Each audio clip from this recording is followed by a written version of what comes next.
It is 2008. I am 13 years old. I live in a holler in southern Kentucky, but simultaneously, I live a double life on the internet. I'm part of a fairly sizable community of roleplayers who visit a certain forum every single day and continue to write about the lives of characters we have invented. To me, though the world I was writing in was purely fantastical, there was something so much more alluring about it than reality.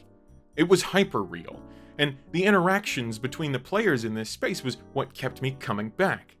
We were preteens, so our stories were endless melodrama, grand-scale conflicts, troublesome family histories, all the tropes you associate with the young adult fiction that demographic has made so lucrative. But it is impossible for a couple dozen creative minds to inhabit the same space and not explore the minutiae therein. Those were the stories that fascinated me most. What did our characters do between these important moments? What did they worry about in the same way I worried about who did or did not like me? Which other characters did they want to do the horizontal monster mash with?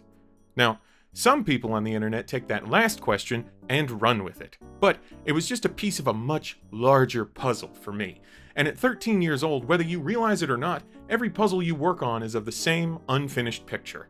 They all seek to add some detail to the question, who am I? You figure things out about yourself when you interact with other people. In a lot of ways, a person is just a huge chunk of marble that needs to be slowly chiseled away until whatever is in there is free. And while you can take all the time in the world to figure out what your inner shape is, it's other people's hands that will actually do the chiseling. Sometimes it will be rough. Sometimes it will break part of what you wanted, what you saw in yourself, but every strike is necessary to reach the end product. And while little bits of that could happen in the role-playing we did with one another, the real work was done in behind-the-scenes conversations via miles and miles of text logs from instant messaging clients. It is 2008. The protagonist of The World Ends With You is a spoiled, antisocial mess. He lives in Tokyo, but at the same time he lives a second life that exists entirely within his own head. This purple-dressed youth fancies himself an aloof anti-hero, like the intelligent yet distant protagonists of every popular anime of the era. See Wikipedia entries or unfortunately archived live journals re Death Note, Code Geass, etc. But this persona is the same one so many teens and preteens adopt. It makes them feel, even if only for moments at a time, like some part of their life is under control. When even their own bodies are constantly shifting in new and exciting ways, when their minds are mired in endless pools of hormones, and when everyone around them suddenly appears to be a wholly different person, they need that. A kid needs to feel powerful once in a while, even if they're smart enough to know they aren't. The World Ends With You is a Japanese role-playing game originally released for the Nintendo DS and subsequently ported to mobile platforms, the Nintendo Switch, and the television. In over a decade, it has gathered what could generously be called a cult following. Partially a product of character designer and all-around madman Tetsuya Nomura, and developed in-house at Square Enix, The World Ends With You has the unfortunate distinction of being a sort of red-headed stepbrother of the much more profitable and marketable Kingdom Hearts. Go forth, Sora, Donald, and Goofy. World suffers from a number of the same narrative malignant growths its step-sibling does, but the core of it is so creative that it almost feels criminal to compare them. But this is not an analysis of The World Ends With You's gameplay or design philosophy, nor is it a history lesson in the admittedly fascinating development of the game we eventually got to play. This is not a review of software or the experience of playing software. This is a story. A story about The World Ends With You, and a story about myself.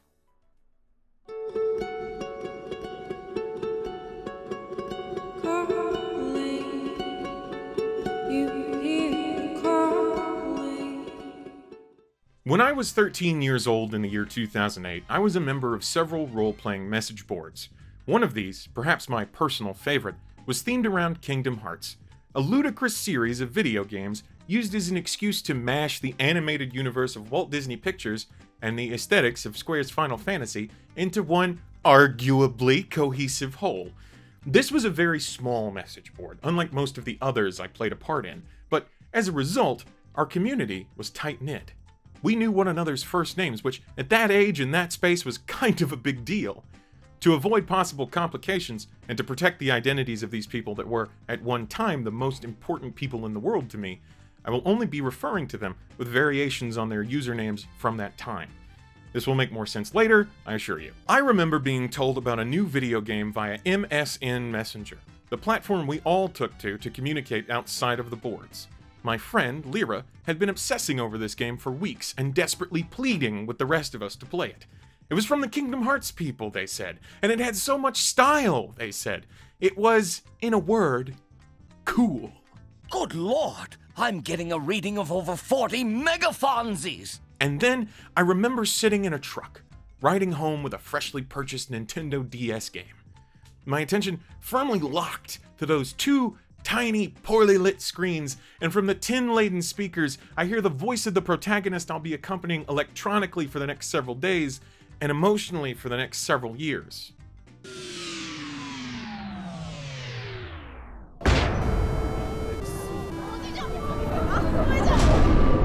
Out of my face. You're blocking my view.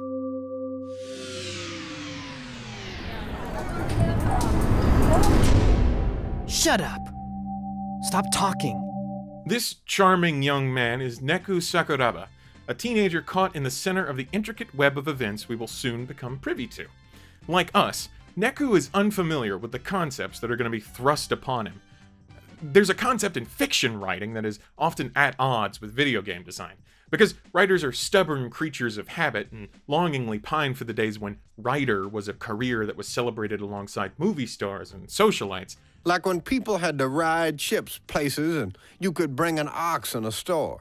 They refuse to refer to this concept with anything other than its traditional Latin name, in medias res. Roughly, this means a narrative is beginning somewhere less akin to the beginning and more akin to the middle. Action is already occurring, the plot is already in movement, and all the necessary exposition to set up a fantasy scenario like the one in The World Ends With You is skipped, in favor of starting the story in a more engaging way. This storytelling device works well in film or novels because, hey, we'll pick it up as we go along. In games, however, the experience is a little different. Suddenly, picking it up as we go becomes an active task. It isn't as simple as memorizing some new vocabulary through context clues. The nature of the medium is that we are directly involved in the narrative before us, at least to some degree. Starting a story in an active way while still a wonderful device requires the audience to use both their minds and their hands. This is coupled with our protagonist having no memory of how he entered this game, or much at all beyond the basics of who he is. What's more, Neku is an inquisitive guy. He doesn't know what's going on, but he isn't passive like the cliché amnesiac hero. Neku asks questions, a lot of them, and he draws conclusions. It's subtle, but despite his loss of memory, he's still very much a developing character, actively engaging in the world around him. Over the course of the next half hour or so, carrying us through the introductory chapter, we and Neku learn some of the building blocks of the urban fantasy we've fallen into. We are players, capital P, and we are participating in what is called the Reaper's game. Every player must put forward an entry fee to participate, and we quickly learn that Neku's was his own memory, which we will explore later. We don't know why we're in the game, and we don't know what the end goal is or even how we got involved, but what we do know is that we've been given a mission via text message and a shock to our hands revealing a ghostly timer. If we do not complete the mission before that countdown hits 0, we will face erasure, which I believe is fair to assume is something we don't particularly want. In genres that require conceptual legwork, your fantasy, your science fiction, worlds will be built upon a foundation of those concepts. How you introduce them to your audience and how you explain them will fundamentally impact how they engage with the work. It's important to note that not every idea you have has to be complete, fleshed out, and relevant to the world from the perspective of the characters. Take, for instance, the incredibly related Star Wars: A New Hope. Hang on. I know you've probably seen your quota of Star Wars related YouTube analyses this week already, but hear me out. In one scene, we cover an immense amount of world building that is and is not important. When Obi-Wan takes Luke to his home and has an actual conversation with him, a lot of nouns start getting thrown around. Jedi Knight, Clone Wars, lightsaber, the Force. All of this is done in about 2 minutes. In 2 minutes, the groundwork for what this universe could be and would eventually become was laid by an old man who didn't even want to be there. All of a sudden you've hit the jackpot with a thing called Star Wars, which I saw last week, and I think just loved it. I think it's super. The Jedi are mentioned, as are these Clone Wars, but we don't dig very deeply into those ideas. The Clone Wars don't come up again at all for a very, very long time, but we are introduced to the concepts of a lightsaber, a kind of weapon, and the Force, some form of energy or spiritual thing that Obi-Wan clearly reveres. And we move on. These ideas will come up again, but this is when and how they are introduced. I bring Star Wars into the conversation not just because I will do so at any given opportunity, but because this scene, when coupled with the cultural context surrounding the property, is a 2-minute masterclass in world building. An audience must be introduced to concepts before they can be a part of your story naturally. The challenge is in deciding when and how to do that introducing. You don't want to drop everything on your audience at once, nor do you want to slow down the pace of the story to explain a lot of concepts that, frankly, are easily forgotten again. All of these pieces will come together, but their sheer existence gives us the impression that the world we're visiting is large. Larger than we probably thought previously, and that many, many stories could be told within it. But this one, the one we're engaging with now, is an important one. Similarly to Obi-Wan's casual mentions, we will get more of that foundation laid once we've gotten a little farther into the story. The Star Wars scene occurs about a half hour into the film, FYI. But for now, these words are what we have to work with. Reapers, players, erasure. Depending on your patience for this sort of scaffolding in fiction, you may find yourself put off immediately. Or, if you're a 13-year-old boy in southern Kentucky, completely pulled in. What makes The World Ends With You so engrossing from the first minute is how heavily it relies on its incredibly strong aesthetic. The game is an attempt to encapsulate a modern moment into an RPG. It has roots in fashion, in graffiti, in street music, in the existential power and dread that comes from living in an urban sprawl. To my pubescent mind in 2008, it was as alien as anything in Star Wars ever could have been. I could count the times I'd been to the big city on both hands, and spoiler, that big city had a population of about 300,000. Comparatively, Tokyo, the setting of our adventure, was hovering just under 9 million at that time. Life there and life where I was were so radically different that even the crowded crosswalk of the game's first scene felt to me like part of the fantasy. It was easy to get lost in and to secretly long for in the back of my head, imagining myself not as the stylish hero of an unfolding tale, but as a person confident and capable in a place so large that a single human being could get lost in the simple movement of it. That's the impression we are given of young Neku. He's cold, distant, and he has no desire to be a part of anything other than his own life. He claims to have his values, whatever they may be, and wanders the city with his headphones on, bulky over-ear cans that would be hard-pressed to let in much of the ambient noise surrounding him. And it is no coincidence, of course, that the grunt enemies we encounter throughout the game are called noise. Neku meets the first of these many-shaped beasts just after the opening cutscene in a tutorial designed to teach us how to run away from battle. I can't think of another RPG that teaches you to flee before it teaches you to fight, but it's hard to compare The World Ends With You with its contemporaries in most respects. After this, we meet a girl who calls on us to form a pact, highlighted in red to reflect either importance or the words of Christ. This is Shiki, and she's our partner now. In the Reaper's game, the noise will set upon hapless players and force them into battle. Only players who form a pact with a partner can even damage the noise, meaning that those unfortunate souls who don't make quick friends in stressful situations are doomed to be erased. Having a partner played directly into the gameplay of World's original release, where each character was placed on one of the Nintendo DS's screens and controlled independently, Shiki with the physical buttons on the console, and Neku via the touchscreen. The design was deliberate in that the team wanted to create something unique for the DS as a platform, but in later releases of the game, this entire idea had to be reworked into a simpler use of your partner to make up for the lack of an additional screen.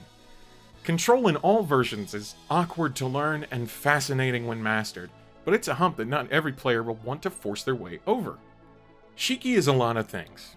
She's patient to a point and fascinated by fashion. She sews and makes other people's designs into physical pieces.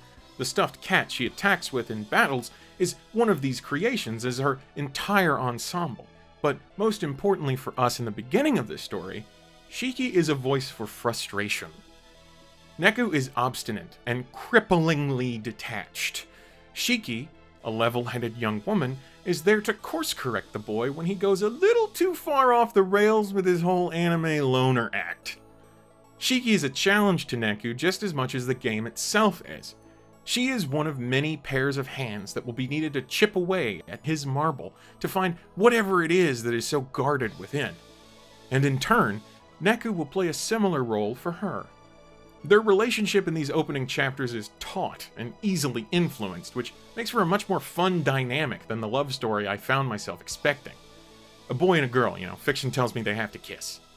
I remember chatting with my friend Lyra soon after starting the game, and I specifically remember their reaction when I told them I thought Shiki was fun. She breaks my heart, they said. I relate to her so much. I am her. Of course, this didn't mean much to me at the time, as I was still so firmly in the beginning, but as I grew to know Shiki's character, I couldn't help but think about what Lyra had said there. Why, I wondered, did they relate so much to this character? What was affecting them in that way? Shiki is, in essence, a facade. Throughout these opening chapters, she frequently refers to her phone, not to text or call, but to just look at it. We eventually discover that her wallpaper is a photograph of herself and another girl. Shiki tells us this is a picture of her and her friend Eri, that Eri was a clothing designer, and that the two of them had worked together on every project. Eri is, to Shiki, the gold standard of what she wants to be. In a later chapter, Neku spies a girl that looks exactly like Shiki in the same crosswalk area our story began in, the appropriately named Scramble Crossing. Shiki is visibly rattled by this, but it doesn't take a lot of pressing to get the truth. That girl is Eri, and the Shiki we see is the result of what she gave up to participate in the Reaper's game. Her appearance. We see a Shiki that is what she truly wanted to be, Eri, in the most literal sense. The character, though ostensibly capable of pushing Neku toward being open about himself, is shielding what is at her own core out of fear and jealousy. This revelation made me want to talk to Lyra. Lyra had a complicated home life. Their father had passed when they were young, but they remembered the tragic details vividly.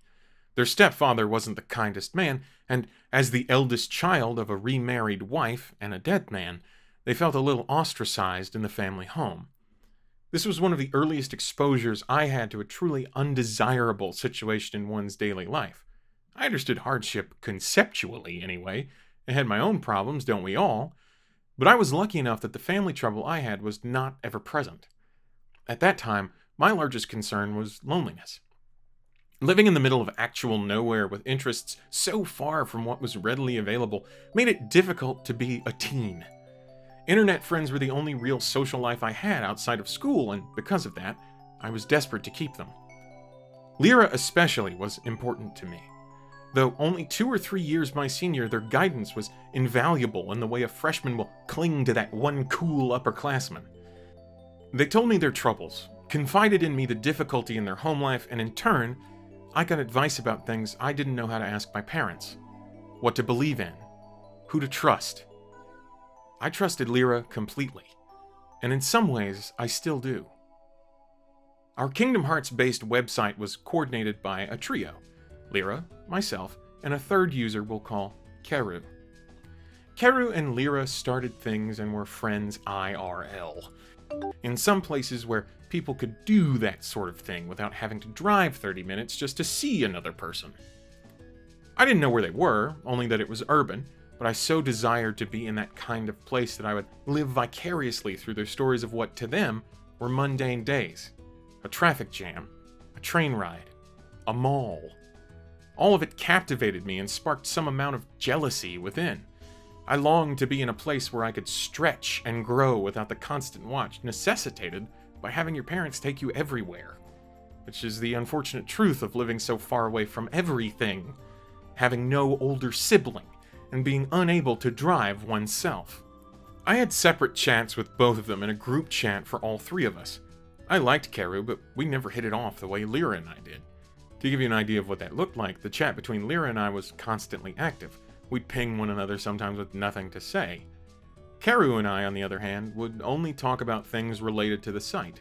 And with such a small forum, there wasn't a lot to manage, and not a lot of talking about it needing to be done.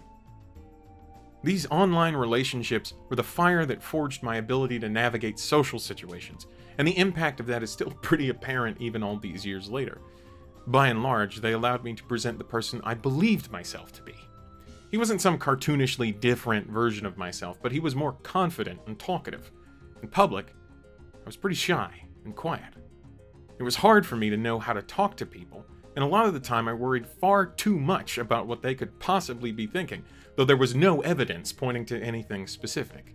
It's not great when you're neurotic by age 10, but that's the hand I was dealt. At 13, it allowed me to identify with Neku more than I'd like to admit so many years later. He sheltered himself in his music, hid from the real world, and it was only through the fantastical construction that is the Reaper's game that he allowed himself to open up at all. That vulnerability was inspired by his newest friend, a girl who wished so dearly to be someone else.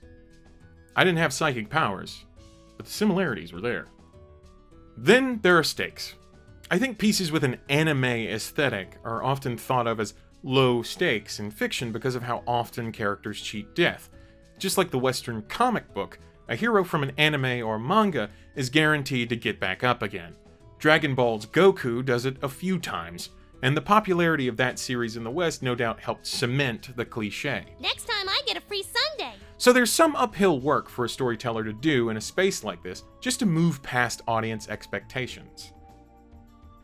Somebody dies, eventually they'll get better. A writer choosing to work within this pre-established aesthetic will have those expectations to deal with, and The World Ends With You handles this in a way that I think is just shy of utter brilliance. They kill off a character, wholly and completely, only a couple hours in. On their journey through the Reaper's game missions, Neku and Shiki encounter another pair of players, Beat and Rhyme, who appear to have some history. Beat is a street punk type who speaks loudly but less than thoughtfully, and Rhyme is a calm-to-a-fault girl of reason. In many ways, they mirror Neku and Shiki perfectly.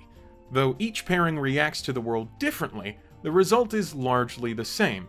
Beat is brash and boisterous to the chagrin of others.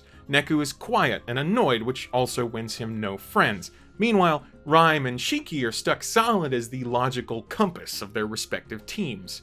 Rhyme weighs down Beat's punk lingo with careful thought. Shiki, as we have discussed, serves as a human counterpoint to Neku's rejection of other people. Naturally, Rhyme and Shiki hit it off quickly, and whomever Rhyme likes is okay by Beat, leading to scenes where Neku is the odd man out. A veritable fourth wheel on a very strange tricycle. Beat and Rhyme manage to endear themselves in a short amount of screen time, which makes it all the worse when Rhyme is devoured by a large shark-like noise during the second day the pairs spend together. Saving Beat from being chomped, she leaps and pushes him out of the way, and that's it for Rhyme. She's been erased, and Beat, the bull-headed boy he is, sees it as his fault instead of the monsters or that of the Reapers who sicked the creatures on them to begin with. This is mostly all we see of Beat in the first week's story, until its conclusion, with only a couple of interlude scenes of him brooding spliced in from here. In short, without a partner and unable to fight noise as a result, Beat is whisked away by Mr. Hanekoma, our story's walking deus ex machina, so that he may live to fight another day. The beat by beat of The World Ends With You's first arc isn't terribly important outside of these key moments. Each day plays out like an episode unto itself with the end goal of winning the game ever in mind. As we progress from mission to mission, a new one given to us each day, we learn a bit more about the mechanics of this strange world. We, and all players of the Reaper's game, exist in a space called the UG, or Underground. Everyone we see around us who isn't a player, the masses of Tokyoites moving about their normal days, exist in the RG, or Real Ground. The worlds are not necessarily separate, but inhabit the same physical space.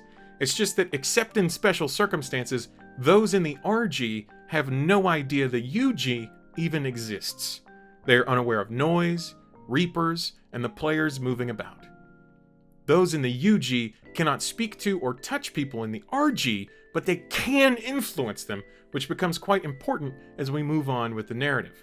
Players can scan an area, allowing them to sort of read the foremost thoughts of the RG inhabitants in their vicinity. They can also see when noise, often attracted to negative emotions, are attaching themselves to those same RG residents without their knowledge. Players can defeat the noise and consequently alleviate those emotions. Or they can occasionally imprint an idea on a particularly vulnerable person. Something like reminding someone of a task they need to complete by imprinting a word onto them that makes them think of the issue. One character needs to find a fuse to fix a lighting issue, but promptly forgets. Hearing and then imprinting the word blackout on him makes him think of the blackout directly, which lets him connect the dots to, oh yeah, I need to get that fuse. It's fascinating seeing the limited interactions you can have with the real world, and the game does not shy away from highlighting how ghostly your actions are. A Ouija board stand-in makes a couple of appearances, which you naturally have complete control over. This is convenient, because you're already dead. That's sort of the big revelation in this arc. The Reaper's game is not just an exercise at random. Players are vying for a prize. Make it to the end of the game and get a second chance at life. It's a test of character, of endurance, and of one's willpower. Between the physical requirements of teaming up to beat the noise and the intellectual challenges presented by each day's mission, the idea is that anyone who makes it to the end of the week will be truly worthy of that second chance. It is not lightly given, and the players are working against a stacked deck. Their ante, as we touched on earlier, is whatever they treasure most. For Shiki, it was her appearance, inspired by how selfish her jealousy of Eri was. For Neku, it was his memories. While convenient for us as newcomers to this urban fantasy world, needing to learn the ropes just as he does, it also says a lot about him early on. Neku, too, valued himself more than anything else. Whoever he was, whatever values he was on the verge of espousing in the opening cinematic, that's what he gave up to play the game and go for the prize. I love the narrative device of your protagonist vying for something mysterious. The nature of how winners return to life isn't explained. Neither is how their treasures are taken from them. There's a flash of light and it just happens. But we know generally that there is a prize to be won, and we dearly want it. Highlander is one of my favorite pieces of fiction for this very reason. In fact, it shares quite a bit of DNA with The World Ends With You. The immortals of that story are all physically fighting and killing for the mythical prize, about which no one knows a thing. The twist in that story, because a twist in a mystery is necessary and engaging, is that the prize for the last immortal standing is mortality, an end to an endless cycle of violence, and the chance for the very last of the kind to live as a human being. It is natural, I think, to expect a twist with the prize in The World Ends With You. And indeed, there are a few on our path from here to the conclusion. But what The World Ends With You is able to do by virtue of its medium, something Highlander couldn't do, is keep the audience on the hook far longer. The runtime of a movie is naturally much shorter than a Japanese role-playing game. When we reach the end of the first week, we see our heroes face off against the Reaper in charge of the game, aptly called the Game Master. We win the boss battle. Hard cut to Neku waking up in the center of the Scramble Crossing, just as he did in the opening scene. We are cheated out of the conclusion we expect, given a taste of a twist, and told to keep playing. But things will change this time around. There's this moment at the very end of Chapter 7 that touches me in the most powerful way. Throughout the arc, Neku refers to Shiki not by name, but by common shorthands or insults that turn into slight shots of endearment. Hey, you, or stalker.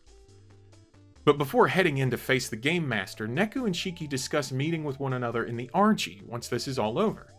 Shiki, of course, will look very different, but says she will carry around the same plush, so Neku can identify her. Neku says he'll think it over and calls her by name. Shiki. It's this moment where you see the culmination of the game's first chapters. Neku moves, begrudgingly and not completely, away from his anti-social stance. The week has forced him to grow as a character, which is the purpose such fantastic trials should serve in our stories. Not for show, but for reason. Here, the reason is evolving this protagonist into a better person, and if you had not noticed the cracks on the way, and you would be forgiven for not applying close reading skills to a 2008 Nintendo DS RPG, this moment makes it clear for everyone. Neku is changing. Maybe just a little, but it matters, and it's because of someone else. He's growing to care, and by extension, growing up. I remember when Lyra and I traded our first names. I won't use theirs here, and it has since changed, but the exchange was slow and painful. In many ways, going from our usernames to actual names was the sign of a solidified friendship, of something real and clear that was meaningful to us both. It didn't really matter what we called each other, and such a thing is largely symbolic, but that symbolism was important. It's a feeling I think a lot of people at that age, at that time, will be able to remember. And it echoes so strongly here when Neku finally calls his partner by her name. It's Shiki. It's Lyra. Regardless of what it is, it's much more personal. When Neku wakes up in the scramble, we learn that he has entered another round of the Reaper's game. At the end of everything, after defeating the Game Master, Neku and Shiki are greeted by the Conductor, sort of the second-in-command of the Reapers, under only an enigmatic figure called the Composer, who decides all the rules for each game. The Composer has decreed that in this game, only one player may return to the living world. 3 players survived all 7 missions: Neku, Shiki, and Beat. Beat requests to join the Reapers for some unclear reason, which comes as a shock to both Shiki and Neku. After all, the Reapers are ultimately responsible for killing Rhyme. But before they can feel too inquisitive, the Conductor reveals that Shiki scored the highest, though he does not reveal the metrics used, only claiming that the Reapers do in fact keep score. As such, she is allowed to return to life. Neku then is presented with a choice: join the Reapers like Beat did, accept erasure, or play again. Neku accepts playing again and promises Shiki he will meet her in the living world once he wins the next game. Shiki swears she will wait for him every day in the same spot, a statue of Hachiko, a Japanese dog famous for waiting for his dead master's return at a train station in Shibuya every day for 9 years. The Conductor, looking very pleased with himself, returns Neku's ante to him as the game has concluded. Suddenly, Neku remembers his own death, or at least where it occurred, but the way he died is still a mystery. This twist, however, leads into our next. The price paid in each Reaper's game is what the player values most, and now, because of his growth, Neku's ante is not his memories any longer. It's Shiki. So Shiki has, in essence, been taken as a sort of supernatural bargaining chip, forcing Neku to play another round of the game not just for his life, but for hers as well. The stakes, though similar to what they had been before, are now explicitly clear. This is a game of life or death, and our main character has 2 souls on the line. It's a tricky spot to be in.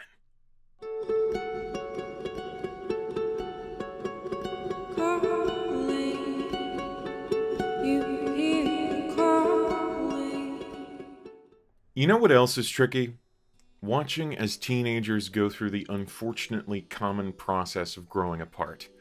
We'd only been maintaining our Kingdom Hearts site for a year or so when Lyra and Karu started fraying a bit.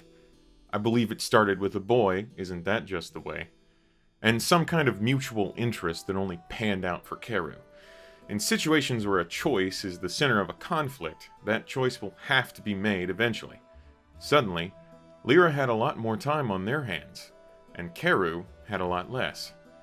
I wasn't exactly the best support system. I certainly did not understand the processes of someone else's teenaged mind. In fact, I didn't understand my own. At the same time, I was wrestling with powerful loneliness. I felt a little like a misfit in my own family, and I was explicitly one in my small town, which tended to lean highly conservative, highly religious, and highly frustrated at the slightest provocation. It seemed every realization I had about myself during this period one is supposed to kind of straighten out their brain a bit was a problem for small-town Kentucky. This was not something Lyra nor Karu understood, though I desperately tried to speak to them both about it. In their big city about 1,000 miles away, they were naturally exposed to more diverse mindsets and cultural influences. my day-to-day was largely defined by the opinions and beliefs of a kind of cultural elite that had no problem letting you know when you weren't one of them. And before anyone brings this at me, it wasn't a money thing. None of us had money. We were in small-town Kentucky. Where Lyra saw themselves in Shiki, I loathed how much of myself I could see in Neku, yet wanted to see in Joshua, the young man quickly introduced into The World Ends With You's second arc as Neku's new partner in the Reaper's game. Much like his initial meeting with Shiki, Neku has little say in forming a pact with this young aesthete. Joshua, as we will learn throughout the course of the second week's story, is unique for several reasons. Perhaps foremost is that he is voluntarily playing the Reaper's game. He's here by choice, though the how was not outlined until later, leaving players in the real world to look at the implications of his dialogue and connect some dots. I know I just sort of mentioned killing myself there. The conflict between Neku and Joshua as partners centers on their similarities, and in a manner of storytelling that I maintain only an interactive medium can achieve, I found myself dragged somewhere into the middle of it. Neku was cool and learning, but Joshua had confidence, and that was something I sorely lacked. It probably didn't help that his character is the most implicitly sexual in a game that creeps close to that line but never really crosses it. With his partially undone shirt penchant for innuendo usually directed at Neku, and feminine voice all tied together in a character that is frequently called pretty by others, Joshua stands in defiance of genre definers that focus on women as the center of sexual desire. Final Fantasy's Tifa from the original release of 7, or Luna Freya from 15, the Blades of Xenoblade Chronicles 2, or any woman who has ever appeared in a Persona game. Oh my. He also stood firmly on the threshold of my bisexuality, giving just that little hint that maybe there was more to be found in the world than I'd thought. Hey, that's the theme of the game! I can't claim that realizing I had any amount of attraction to this fictional boy opened my eyes to my own sexuality. It didn't, but there's a domino somewhere in that all-too-long line of cause and effect with his name on it. It's Joshua's confidence that I so wished I could relate to. In some ways, I still do. At one point, Joshua desires to travel to a specific location to meet with Hanakoma, but Neku is so focused on the game that he refuses to go anywhere until they know what their mission for the day is. So Joshua just invents one. He pretends that his objective is the mission so he can get this orange-haired dingus to escort him all the way across the city. The cojones to intelligently go for what you know you need, to work around a problem rather than through it, is exactly what I wanted to find during my teenage years. What I wanted, what I think a lot of teenagers want actually, was any semblance of control over my life. To feel like, for once, I had the upper hand in something. That age is all about finding that independence little by little. But where I lived prevented a lot of that in the ways I wanted it. So the internet was my place to go to exercise some form of confidence. In fact, there's such a distinct difference between who I was in my daily life and who I was online that it's a little harrowing in hindsight. I want to ask, why did I feel it necessary to play it being the cool guy, even when every attempt I could have made would have the opposite effect? But I know the answer already. So do you. It's the chance I got, so I took it. You'd probably have done the same. Online, I was a storyteller, able to create these narrative threads our characters would adventure through. I could concoct puzzles and see who had the wherewithal to solve them, or, if their solution was cleverer than my intention, to tell them they were right and take credit for being far more of an organized mind than I ever actually was. My world was expanding, day by day, and most of that happened on the internet with people I will probably never physically meet. At this point, even if I did, I don't think I'd know it was them. How crazy is that? To know that these people who helped me grow up, who I loved, are all so far removed from where we were when we were all together that I wouldn't recognize them on the street. The thought of knowing that it's unlikely, but that I would never know even if it did happen, is surreal. You don't get that feeling from your high school friends years after graduation. Everybody grows and changes, but you can still recognize that part of them you knew. But what I knew of these people, and what they knew of me, was all conveyed in words. Text on a screen. Visually, not that different than having complex feelings about a video game's characters. Text on a screen. My relationship with Lyra was just that. A bunch of pixels in the shape of letters strung together in words and sentences. But it was as real to me as anything outside of the online world. I remember staying up all night once, just talking about our families. Lyra told me the story about their dad, how he died. We never talked about it again, but I remember every vivid detail they recounted. What he looked like, things he said, and this one specific image that is stuck in my mind as this tragic moment so visceral that memory almost makes it seem like I was standing there, watching. When it was time to say goodbye, they were unable to accept it, and ran and hid under a bed. Lyra missed their opportunity then, and over a decade after hearing that story, I still think about it sometimes.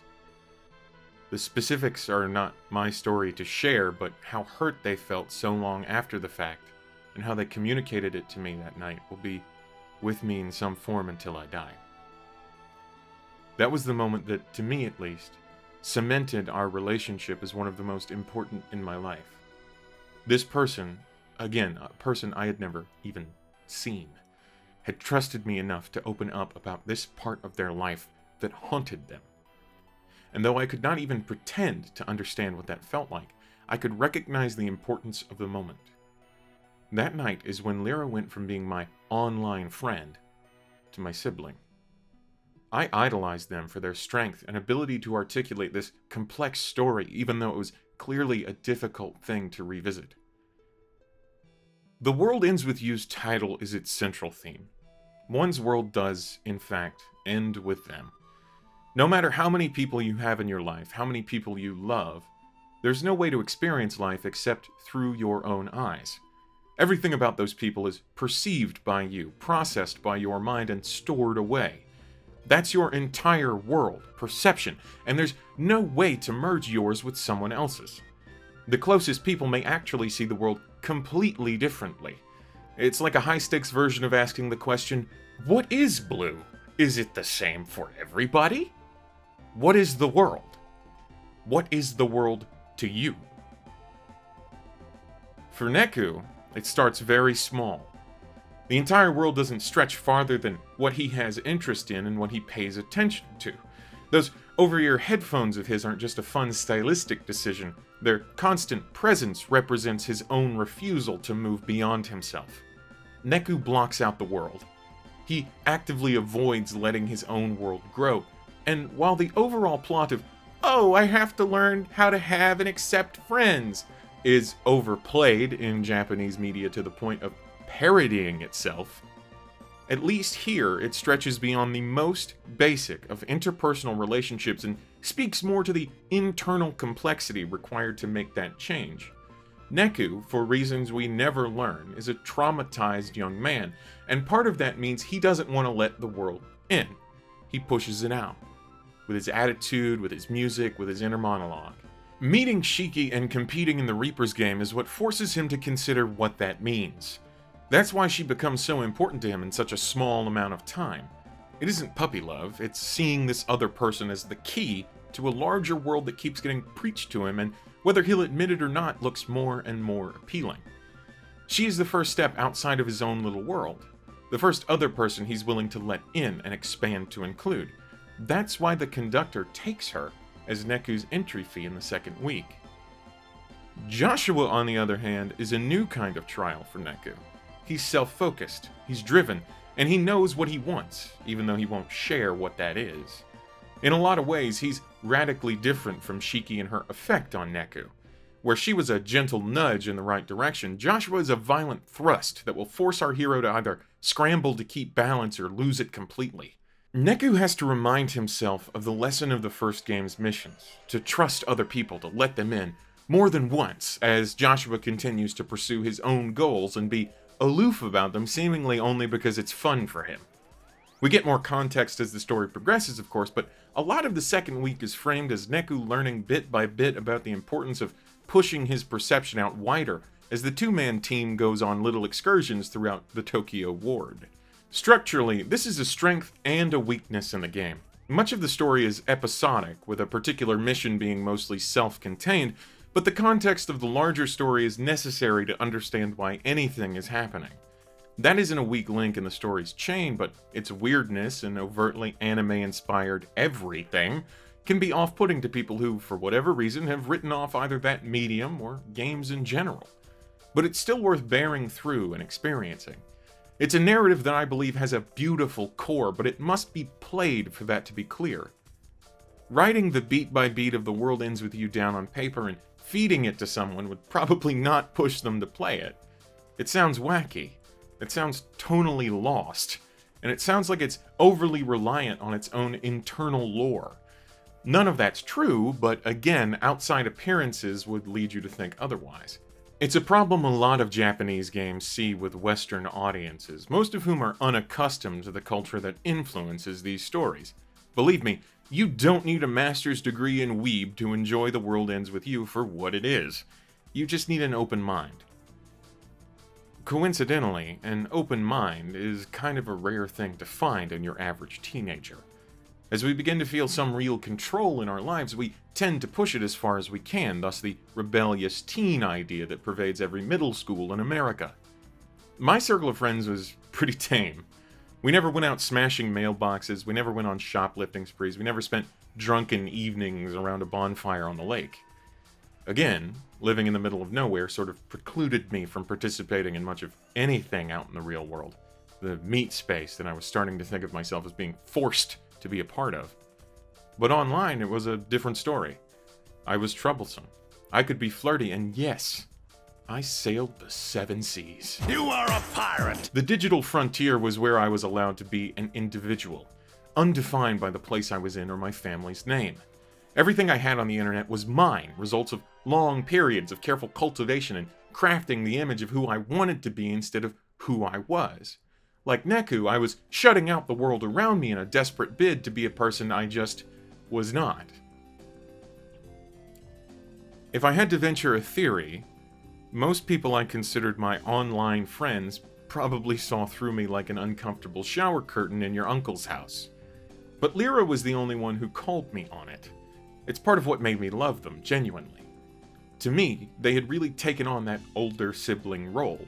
I would look to Lyra for advice like they had seen so much more of the world than I had. I mean, they had, but also the 2-year difference in our ages made me feel like they were wizened far beyond myself. Of course, this was the age where I thought the same thing about kids who snuck beers from their frequently laid-out dads, but hey, that's a different story altogether. Lyra was a voice of reason and care that made me want to be a better person. They introduced me to new music and games. I learned basically everything I know about Japanese culture from wanting to keep up with them in conversation, and it was fun. I wasn't much of a rebel, but I would sneak to watch reruns of mid-2000s Adult Swim because of Lyra. I was in love with them, truly. It was a platonic kind of love that felt like I had at least this one person in the world who wanted to see me be better, to take me under their wing. A mentor, I suppose, though the age difference makes that terminology a little odd. Regardless, it was unlike anything else I'd ever experienced, and if I'm honest, I never felt it again. Lyra was a singular force, able to push through the garbage that we build up around ourselves as we try to be who we want to be instead of who we are, without realizing that those barricades just make growth harder. They understood that, and they did not shy away from tearing it down so that other people could continue to grow. When I think back on my friend and our time together, that is what stands out to me the most. They cared for people in such a genuine and selfless way that they could not help but be the most beautiful soul I'd ever encountered. What's funny is that in telling this story to you, I originally thought what came next happened over a period of years. But it didn't. Everything was far more truncated. It's that time dilation effect you don't even realize you experience as you grow up. The younger you are, the longer time seems to stretch on because any individual day is a more significant percentage of your total lifetime than it is when you reach an age where you like to sit and reflect on things like this. My memory tricked me into believing that the next part of our story was far more epic than it was. This isn't critically important, but an observation I feel is worth noting. What is important is that over the next few months, Lyra began being less active on the boards and in our personal chats. Fairly quickly, I found that our intrepid threesome had become an army of one. This did nothing for my oppressing loneliness, but it was the way of things, I was told by other friends. Knowing people online was a very transparent kind of relationship. That did not make me feel any better. Joshua's arc in The World Ends With You is the central chapter, sandwiched between two shorter weeks. The meat of Neku's development into a more adult man is in these middle chapters. Joshua, as a character, is the catalyst for who Neku must become. Shiki's optimism and friendship-based morals are but a foundation where the rest of who a complete Neku will be built. Alongside Joshua, Neku is forced to go beyond the typical anime-esque "my friends are my strength" lesson and think critically about himself and his perception of the world around him. As the second week progresses, we start seeing the cracks in the young man's tough guy act. He comes to realize that living free, as he so strongly desires to do, isn't about shutting everyone else out so that you have your own little world to yourself. It's about letting others affect and shape your world, making it larger, and as a result, you become better, stronger for their influence. Not just friends, but everyone you meet, passerby, enemies, literal monsters, will touch your world in some way. All of them, from insignificant to unforgettable, will chip away at your marble. Being free means understanding, accepting, and enjoying this fact. No man is an island, as they say. Least of all fashionable urban teens. The big twist in Neku's unintentional quest to become a better person is that Joshua murdered him. There are hints in the form of visions leading up to the 4th day of the 2nd week, but at that chapter's conclusion we see the death for ourselves firsthand. Neku scans Joshua's mind and sees the boy running into an alleyway with a gun, training it on him and firing.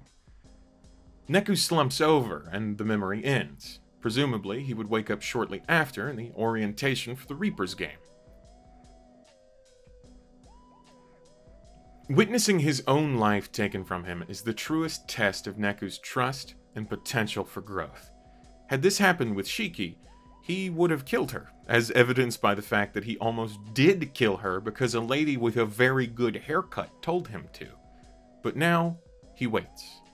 He says he doesn't have enough evidence, that what he saw isn't conclusive, that he can't afford to fight his own partner when Shiki's life is on the line. These are not excuses, but reasons. So he bites his tongue, and he waits. Sure, he asks some questions in an attempt to get info, and he naturally loses his cool and lets the cat out of the horribly cramped bag quickly, but he just takes in Joshua's indirect response, "So what if I did?" and continues as best he can. He struggles immediately with himself, trying to determine what the right course of action is here. But what's important is that his primary consideration is not getting his own satisfaction. It's Shiki's life, someone else's value that drives him now. That's proof he's grown already in this short span of time. He's a better man than he was at the start. The culmination of this comes in the final day of the week, when Neku and Joshua finally face down the Game Master in a battle.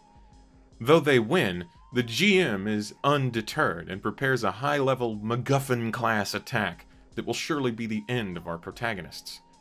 But then, Joshua, the self-centered and arrogant boy we've been traveling with, the boy we believe is responsible for our own death, sacrifices himself to get us out of the blast zone. Neku wakes up, again, in the Scramble Crossing.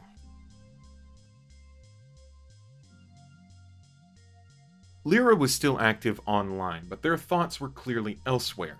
As close as I thought we were, I didn't know what was going on until I finally flat out asked them about it. They had been spending a lot of time with a guy, let's call him A, and had been feeling alive for the first time out there in the big world. See, Lyra was a suburb kid through and through. The city was there, but overall, their life was dictated by the school day in many the same ways mine was. There were just more options when the final bell rang than always going home and waiting for the next morning. Now, with A, They had the freedom to really get out and about. They were seeing the real city, independently. I expressed happiness for them and asked some questions about A, to which I did not receive straight answers. Looking back, I should have seen a red flag, but I always figured Lyra knew what was going on and how to navigate the world around them.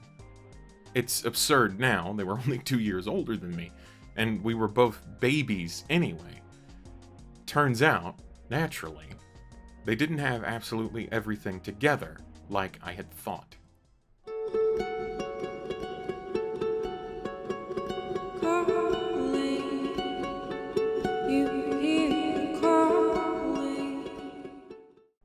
The third and final week of The World Ends With You is where we really see the fractures that have been building across this city we've been exploring. The game has begun yet again, but this time we are assured it is for keeps. No tricks, no strings, no loopholes. Neku must compete in this final game with an imposed penalty. He will be ineligible to participate in the Reaper's game ever again. This is, in essence, his last shot. Because the Reapers love bureaucracy, the results of Week 2 are nullified, and Neku's entry fee, shiki, if you'll recall, is carried over. However, in a twist so underhanded I refuse to believe an American insurance company didn't come up with it, every game requires an entry fee, and shiki does not count twice. Therefore, the conductor takes Neku's third price, every other player. Meaning, up front, that Neku has not only Shiki's life in his hands, but the lives of everyone who competed in the last game. And he must face this challenge alone. This means that he will be unable to form a pact with another player and therefore be unable to damage any noise he comes across. He's walking prey, with even less of a chance than he'd ever had before, and no right to refuse. Fortunately, this sees the re-emergence of our good friend, Beat. In this revisitation of the game, there's something very poignant to Neku being saved by the sometimes friend, sometimes foe character we've seen in passing since Week 1. There's an emotional connection there, and enough of one to justify this moment feeling deserving of a well-angled fist pump. And at the same time, it ties into our other story so neatly. I had not been contacted by Karu in a very long time. She dropped off the face of the earth as far as I was concerned, having taken up with the real world and out there living it up. That's why when I got an actual text message from her on my cellular phone, I immediately felt uncomfortable without reading a word. The three of us always had our instant messenger, but at an earlier point in our friendship, before anyone split off, we'd exchanged phone numbers with the explicit rule that they only be used for emergencies. No part of me assumed that Karu had not stuck to the plan, and indeed, she had. She told me that Lyra had been caught drinking, and that they had been doing it a lot over the past few months. I asked if A had anything to do with it, and immediately she knew who I was referring to, and that the answer was a solid yes. Suddenly we had a more significant problem on our hands. Our friend was taking their newfound freedom a little too far, and we both feared they'd end up hurt. But we also knew them well enough to understand that either of us swinging in with any sort of moral or emotional concern about behavior would be dismissed at best, or at worst, encourage them to push even harder. Lyra was a beautiful soul, but they didn't cotton to advice. We were teens. Children lost in the woods. That night, I confronted Lyra without revealing how I'd received my information, though I'm sure it wasn't exactly difficult to suss out. The reaction was about what I expected. Calm, but indignant. They had been caught, sure, but there was nothing to worry about. A little vodka was just a little vodka, and a night on the town was just a night on the town. I was by no means a teetotaler, but personal experience dealing with alcoholics, a story for another day entirely, had me worried. I knew that the frontline defense against the problem was brushing it off, and that's what I felt like I was seeing. Lyra assured me they'd be more careful. This almost exact conversation happened a few more times. I expressed worry, they talked me down, we parted friendly, rinse, repeat. And every time I'd hear a little bit more about A. I didn't know him, had never spoken to him in any context, yet I hated him. It felt like he was stealing my friend away, like he was changing them into someone else. It was the purest form of teenage jealousy. But while he played a part in Lyra's development, the real culprit was the passage of time. We all grow and cope differently. As childhood ends, truly ends, we emerge butterfly-like from a hormonal chrysalis made of whatever it was we valued in our youngest days. Much like the butterfly, we too leave it all behind as we spread our wings. Neku goes through this same transformation. His values that he name-checks with angsty abandon in the opening cutscene are well and truly the shell from which he has been breaking free as the story is unfolded. Solitude, his idea of freedom, is now the opposite of what he's fighting for. He's still in this game because he thinks people have immense value, that they're worth saving. In a subtle shift from our first impression of the character, we've watched him grow up. And for some of us, at just the right age, at the right time, playing this game on the poorly lit dual screens of a Walmart-furnished Nintendo DS, maybe we grew up a little too.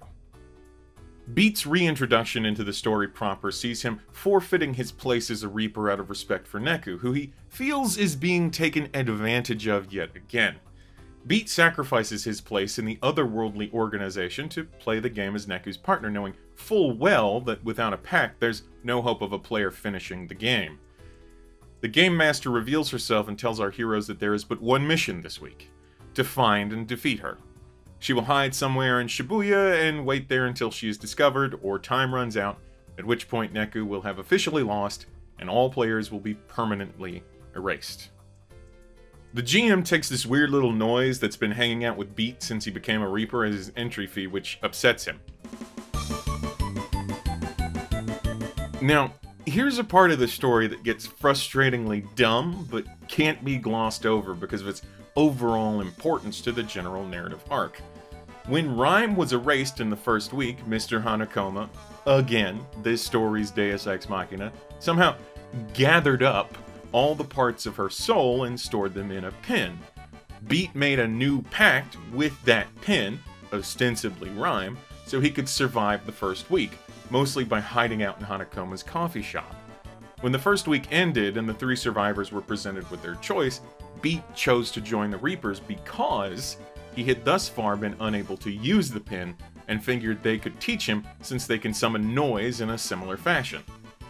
As it turns out, the weird little bat ferret noise Beat was chilling with is the noise summoned when that pin is used, and because that pin contained what remained of Rhyme, the noise is essentially her.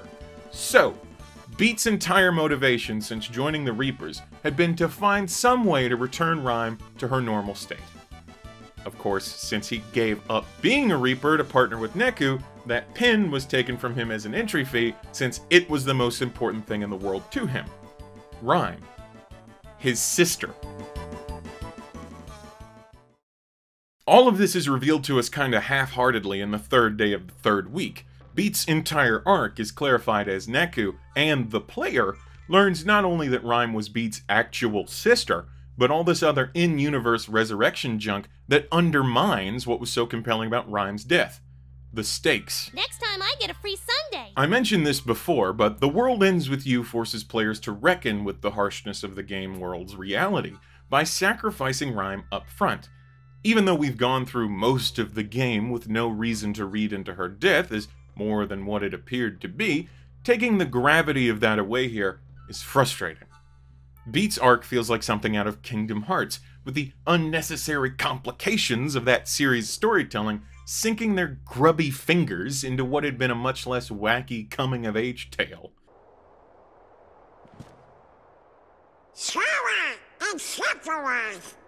I take some solace in most of it occurring off-screen and being summarized, but its existence brings down the overall value of the narrative. The game's writers did not just jump through hoops to get Rhyme back into the story, they invented them. Beat's flaw has been something he's wrestled with off-camera, while Neku has been playing the game thus far. He sees himself as a loser, lackadaisical. In a piece of Japanese media, heroes with low self-motivation aren't uncommon. The culture pushes its youth to study hard and get into a good school, with plans for college being a key part of one's high school experience. Sort of how we push kids in America to know what they want to do with the rest of their lives by the time they're 18, but on an even faster track. However, Beat echoes the heroes of other Japanese works with central characters who don't have a specific dream or ambition to be the best whatever. Cowboy Bebop's Spike Spiegel, Yusuke Urameshi, or the latter-day Saitama of One Punch Man. Beat, however, doesn't have a spaceship or superpowers. He's just a kid. A kid who was put down by his parents for his lack of enthusiasm and only received support from his sister, Rhyme. There are similarities to be drawn between Beat's situation here and Shiki's from the first week. Beat isn't jealous of his sister in the way Shiki was jealous of her friend Eri, but Rhyme was a reminder, a rhyme-minder if you will, of his own failures. In life, she had been a successful student with a bright future while he struggled through his days. And in death, she guided his hot head towards standing a chance in the game. Jealousy is far from exclusive to teenagers. It's an incredibly and undeniably human emotion. Lyra was jealous of their friend Karu for having things figured out. I was jealous of A for the time he was spending with Lyra, and Lyra and I were jealous of each other for what we perceived to be easier lives. Obviously, I can only speak from one side of that dichotomy, but for me, I still felt the same complex concoction of emotions I had before. There was just some salt on the side now. There seemed to be a world of opportunity in front of Lyra, and they could take it in any direction they wanted. That was the city, I figured, oblivious to the intricate social web that comes with living in a densely populated area. I think Lyra had a slight bit of jealousy for the comparative simplicity of my bumpkin life, where there were far fewer social contracts to write and uphold. I don't believe they would have traded places with me for a second, but I also think that part of the appeal of A in their life was that that relationship was simple. They were young people in love and lust, with the desire to cause some trouble and live a little. I can't fault them for wanting that. I don't fault them for wanting that. If anything, what I feel now is anger toward myself for my initial jealousy. Had I been more emotionally intelligent at that age, perhaps I could have navigated our relationship better. Maybe I could have found some way to help Lyra with whatever it was they were going through emotionally. Maybe the whole story could have turned out differently. Maybe. I remember very distinctly a specific morning in high school. The weather was overcast, gray, clouds drifting violently above in the winds that clearly precede a storm. There'd already been a light rain, a precursor to what was coming, and the roads were slick. I remember the smell of the horribly sugared-up coffee I had had only a half hour before, hanging in the air around me, a whiff of staled caramel chasing it. I didn't drink coffee very often, but I would on mornings when I needed to drive. My mother was a teacher, so I would on occasion take her, myself, and my younger sister to the school area in the morning. I'd drop off my mom so she could do whatever it is teachers do before classes start, then take my sister to her school, then come back to the high school park and mess around on my phone before the first bell. I pulled the accident-prone protected iPhone 3GS out of my pocket, fumbled around with the buttons to get the screen on, and I saw my first ever text message from Lyra. It was a goodbye. The wording was concerning. It sounded more like a permanent farewell than the passive fallout of teenagers moving on from one another. It scared me in that way you know when something is wrong without evidence. My stomach turned, my heart slowed, and my vision blurred. I sat there for a good while trying to figure out what to do next. I tried to call them. Naturally, it rang until I reached voicemail. I drove away from the school, skipping classes to figure out what to do. I kept trying to message them on any platform I could. I checked in with a couple of people I knew in passing from their real life. I checked in with Karu. No one knew anything, and every answer I got just made me feel more anxious. Eventually, I broke etiquette and did some stalking. I had enough information at that point to get a home phone number, and I called it. There was no answer there either. I had to sit with this worry, the feeling that my friend was in a bad spot, for most of that day. I tried to distract myself by playing hooky, eating out for lunch, swinging by the pawn shop, the sorts of things you do in a town with nothing in it, but every minute was an agonizing hour. I cried a lot that day. Eventually, I got a call back from a number I didn't recognize. I let them leave a message, too scared to answer. I listened to it immediately. It was Lyra's mother. Lyra had taken a bunch of pills with intent. It had been a close call, but they were in the hospital now, and things were going to be okay. I remember how insistent she was in that message and telling me it was going to be okay. I don't know if she was trying to convince me, or herself, or was just an older woman sharing a scared boy some kindness. She knew of me and I of her, but we never knew one another. This missed call was and is the extent of our relationship. To her, I'm the boy from the internet she had to break the news to. I don't know if she ever remembers that moment, thinks back on that day, but I hope she doesn't. I hope there's peace there for what that's worth. If she does remember our conversation amidst an ocean of much more important events immediately surrounding it, I at least hope that she knows she was very caring to take that time out for me. There's no easy way to tell a story like this, and it is difficult to tie it in with something that is ostensibly a work created to entertain. I knew from the minute I picked up The World Ends With You for the second time in the year 2021 that I would have to talk about this in some form. I've dreaded getting to this point in the script. I've dreaded writing it out, trying to be honest and thoughtful. I've dreaded reading it, hoping to convey my feelings to a hypothetical future viewer. And I've dreaded this recording session, knowing that this story that has been so close to the core of me was going to be something I shared with anyone else, let alone strangers on the internet. That it would transform from this ethereal experience into the very thing that started it, ended it, and reminded me of it. Text on a screen. As The World Ends With You draws to a close, a lot about the fiction in which the story is set is revealed to us. A hierarchy among the supernatural is established. At the top is the up to now only mentioned composer, the entity in charge of all of Shibuya. Below them is the conductor, the most prestigious and capable of the Reapers, who follows rules set by the composer concerning the game and manages it from a distance. Below him are the game masters, who primarily proceed over each round of the Reaper's game. Then there are the Reapers themselves, the common foot soldiers as it were, and finally, the players, who once were alive within the RG and now compete within the UG for another chance at life. Beat and Neku fight their way into where the conductor has based himself throughout this entire ordeal, ready to defeat him and whatever the composer is, to set things in Shibuya the way they believe they should be.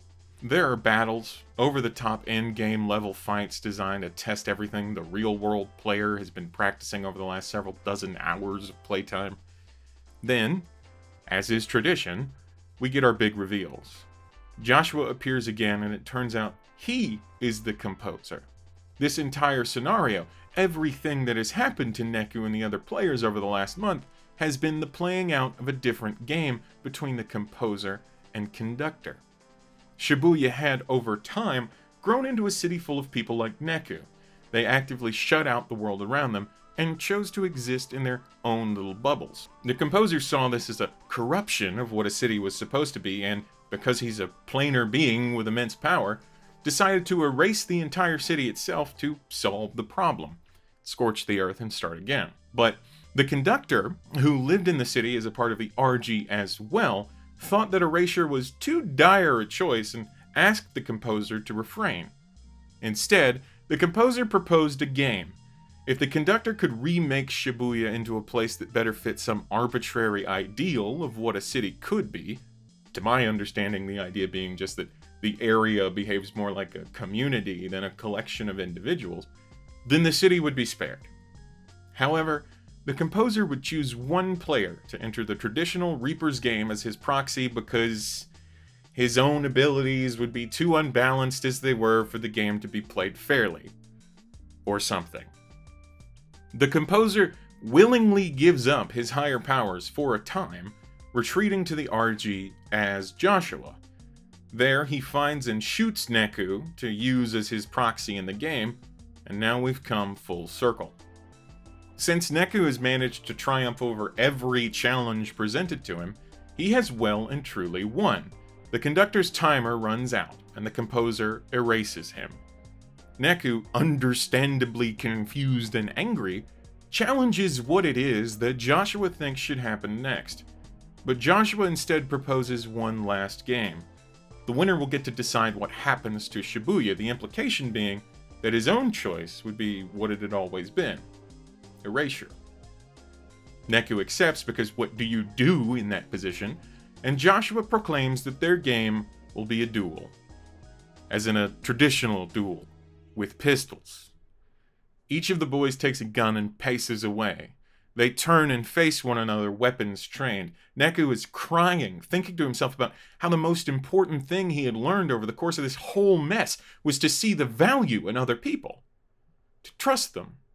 To expand his own world to include them. He lowers his weapon, unable to fire. Joshua shoots. Neku falls to the ground.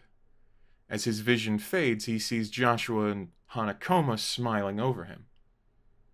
He awakens once more in the scramble crossing and shouts to the sky, only this time, the people around him don't keep walking as if he were a ghost. They stop and stare. Neku has been returned to life, and the city has been spared. Neku was Joshua's proxy because he was the worst example of what Joshua saw in Shibuya. He was selfish, closed off, and hated everyone else around him, but he grew as he played the game and changed into someone unable to kill another, even with incredibly high stakes on the line. That change, seeing the worst of what Shibuya offered become kind and open, was enough to make Joshua reevaluate the city and its people. And that's that.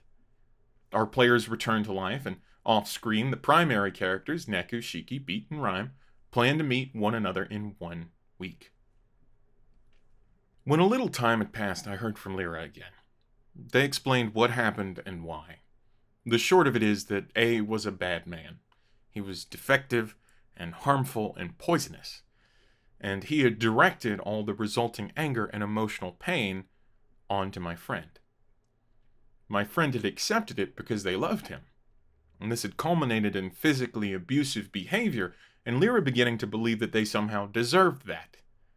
There was an additional complication as well, which pushed everything over the edge, though I cannot go into what that was without revealing personal information that it is not my right to.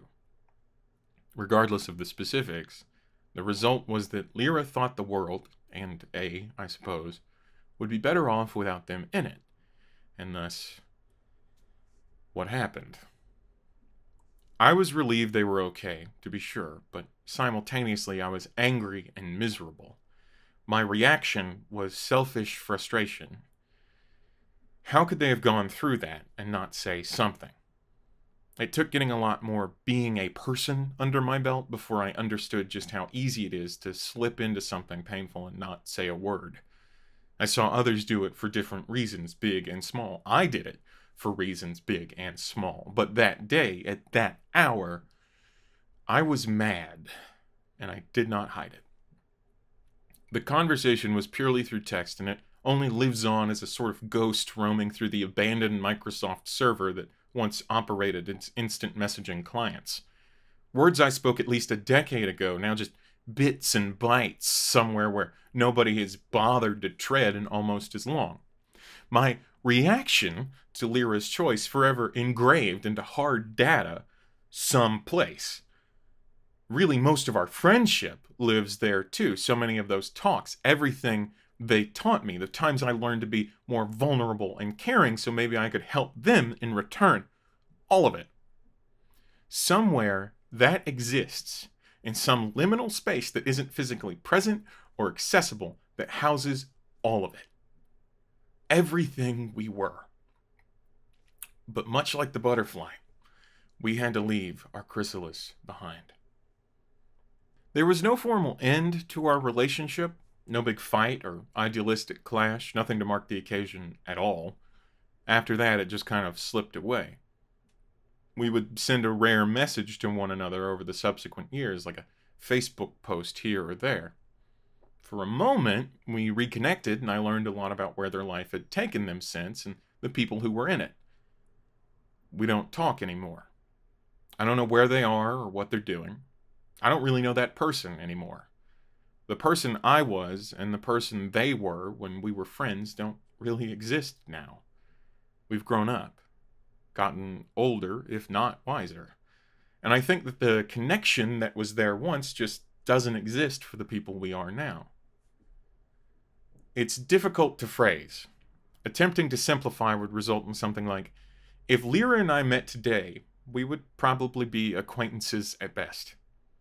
Alone, that statement doesn't mean much, but with the context that at least at one point in time I called this person my family, it hurts to write, or to say, or to think. I believe they are well, and I hope they are happy and healthy. That's the most I have now. Trust takes a lot out of a person, and it can't be fully realized until you've not only trusted someone else wholeheartedly, but had someone you wholeheartedly trust break it. I think my friendship with Lyra taught us both a lot about trust. From my perspective, I had loved this person so dearly that they were as family to me, but had felt like that trust and care had been thrown away so they could cope with their life in unhealthy and dangerous ways. I didn't know this was happening when it mattered most, and my mind was trained on what I could have done. From theirs, I presume they had finally put their trust in me enough to let me know everything, only to have me not accept it. In our final real conversation, we faced one another with our emotional weapons drawn, and I had not pointed my pistol at the sky. I turned on my friend, and I fired. That moment is what will stay with me out of all of this. The chips were down, my back was to the wall, every last chance idiom you can think of had shown up for its turn, and when it was over, there wasn't any smiling or 0-hour reveal that everything would be okay. We just continued to grow apart. We had done quite a lot of chiseling to each other's marble, and ultimately each left a very apparent flaw behind.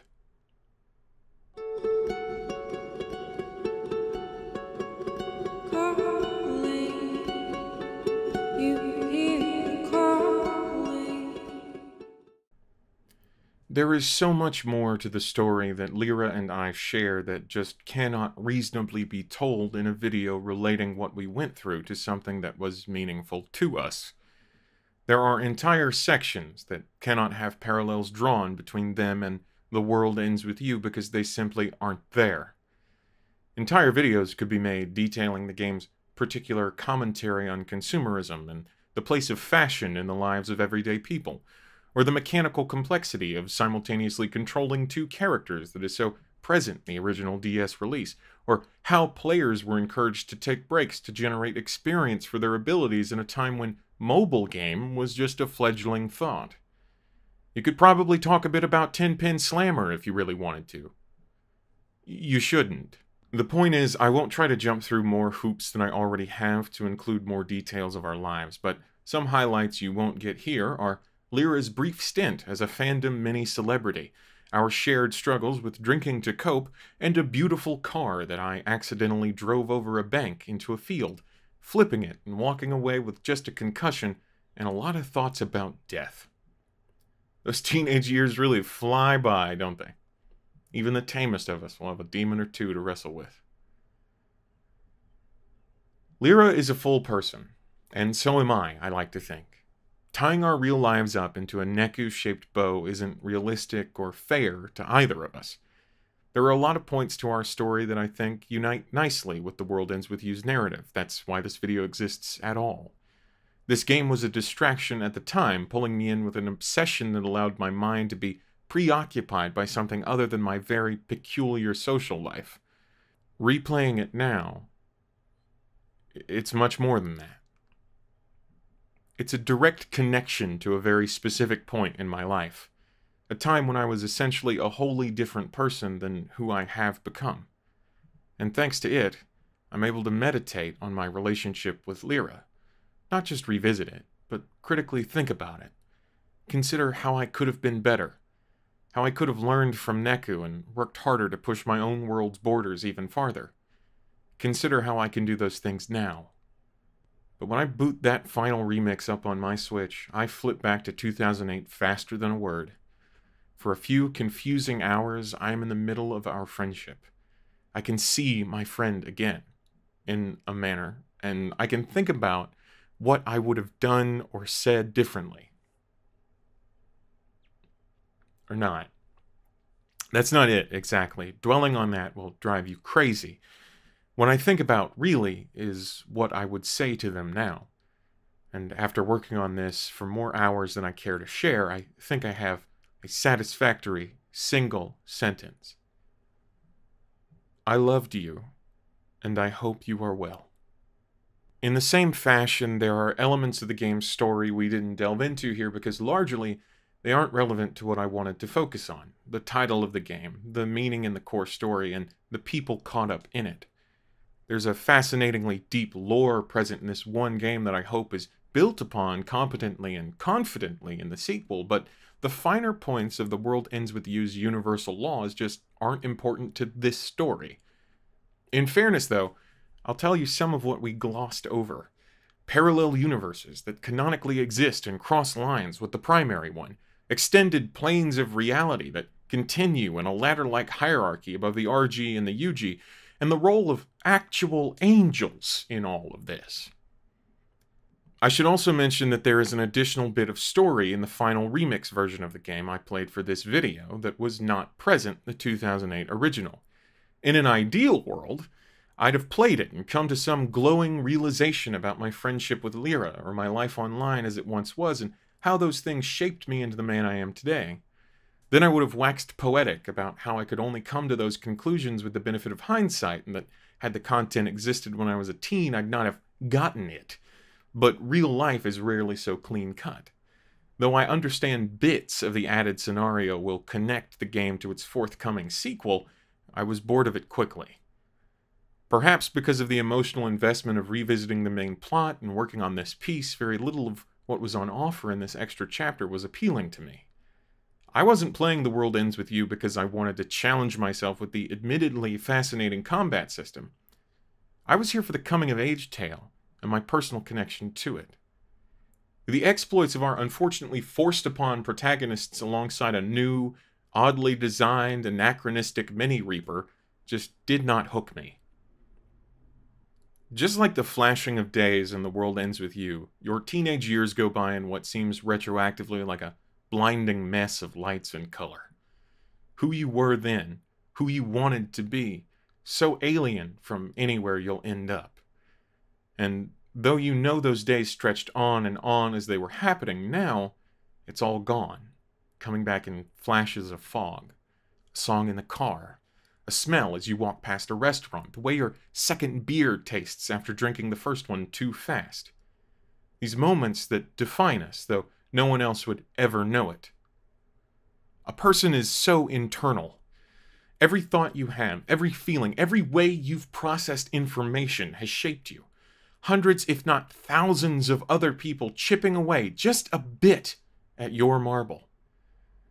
When Neku and his friends meet up after their return to the living, the game makes an unsubtle but well-earned final declaration. Neku tosses off his headphones and the screen goes white. The game's logo fades in with new text that reads, "The world begins with you." One could read this as a simple inversion of the suggested logic of the title, but I believe it is not a revision, but an addition. The world begins with you, and the world ends with you. Your perception is all you have, but you are not helpless in trying to direct it. With patience and care, you grow, and you find yourself closer to whatever that final shape is, because of what others give you in every interaction you have. What I'm saying is that sometimes you're a lonely kid in the middle of nowhere, and sometimes you're a confused kid stuck in a giant sprawl of a city, but regardless of where you find yourself, you must remain open to the presence and influence of other people, and smart enough to know when that influence is good or bad. Everyone is born a chunk of marble. There's nothing you can do about that. But we ultimately decide who we let carve away at it. Our perception, such as it is, only goes inward. We see the world around us. We can even reason out why things are the way they are, but the only true knowledge we have, the only thing we know without dispute, is what's in our own head. The name of the game isn't exactly subtle, but it is intelligent. It's an observation. The world ends with you. Your world, what you can perceive, begins and ends with you. You just have to determine how big you'll allow that world to be and what perceptions from other people you'll let shape it. So next time you roll your eyes at a phone call, or wait several hours to reply to a text, or react too quickly to a friend's vulnerability, remember that the world that other person inhabits begins and ends with them. And for one reason or another, they want you in it. It might be worth your time to let them chip away at your marble, and to chip away at theirs. Who knows? This one might be your masterpiece.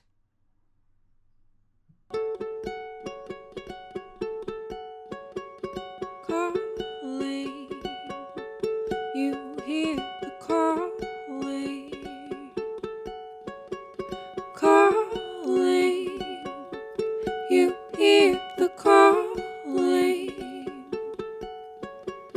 Calling, you hear the calling.